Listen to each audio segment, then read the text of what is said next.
这几名反恐特警莫名其妙闯进顶级富豪家中，不仅将人绑架掳走了豪华钻戒，还轻车熟路地抢走所有高级珠宝和名贵首饰。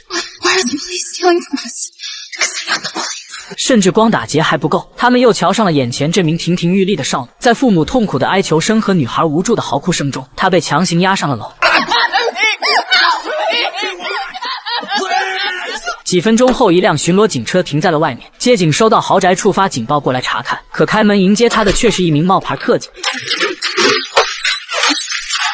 短暂交火后，接警选择了先去搬救兵。没过多久，正牌反恐特警也出动了，可劫匪没找到，却迎来了男主人的偷袭，因为他已经分不清真假特警长什么样了。好在这对母女还算理智，女孩看到眼前有一名女特警，她这才放松了警惕，一头扑倒在克里斯的怀中。但不可思议的是，稳定下来的父亲竟然自认倒霉，他根本不在乎那些被抢劫的名贵珠宝，一心只想赶快打发走眼前的警察，好让自己的女儿冷静一下。经验丰富的特警们一眼就看穿了其中的隐情，那些劫匪一定对女孩做过什么可恶的事情，因为这已经是半个月以来富人区发生的第2起类似事件了。上一家受害者同样有一个女儿，也同样选择了自己认栽。按理说，正常人被打劫后不应该求着警察破案追凶吗？可这两家为什么都选择了不了了之呢？考虑到被抢走的高级珠宝一定很难出手，恰巧菜鸟吉米认识一个倒卖珠宝的发小，而且在道上还小有名气，专门收一些好东西。于是这4名劫匪就上钩了。经过一场惊心动魄的追逐后，特警们只锁定了1名劫匪。没想到这小子还挺能装逼，可能是当假特警当上瘾了吧，拿把枪就以为自己能上天了。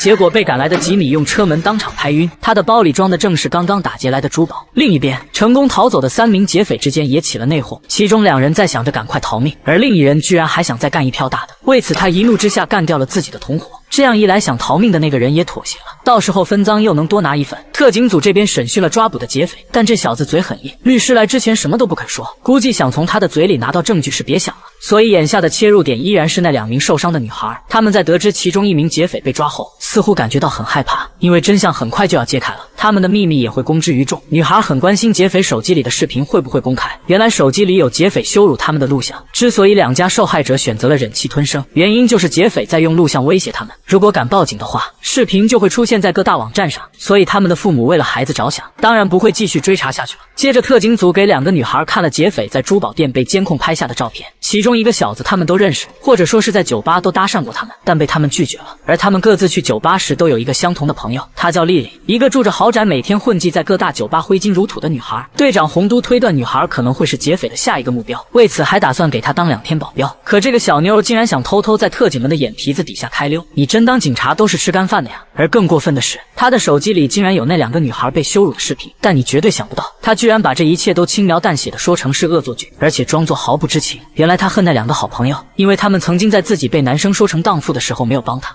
Please. If you tell us where, maybe we can get you a deal. Deal for what? I didn't do anything. 审讯室外，2名受害者亲眼目睹了审讯过程，他们不敢相信曾经的好同学好朋友竟然因为那点破事就如此狠心报复。这时2个女孩突然想起了一件事情，丽丽前段时间刚被土豪男朋友给踹了，就她这小心眼肯定也会实施报复的。果不其然，劫匪的目标就是她家，但他们还没有得逞就被反恐特警给包围了。接下来真特警打算给假特警上一课，只需要靠这么一个小玩意儿就能轻松搞定这2冒牌货。没见过什么世面的劫匪被眼前这个小东西吸引了过来，而这个时候特警组趁机破窗而入，失去了人质的劫匪只能逃命，胆子小的这个选择了当场投降，另外一个不怕死的就比较惨了。事后胆小鬼供出了丽丽，一边是为了报复朋友和前男友，一边是为了钱财，所以才有了这么一场悲剧。关注巨石，明天接着讲。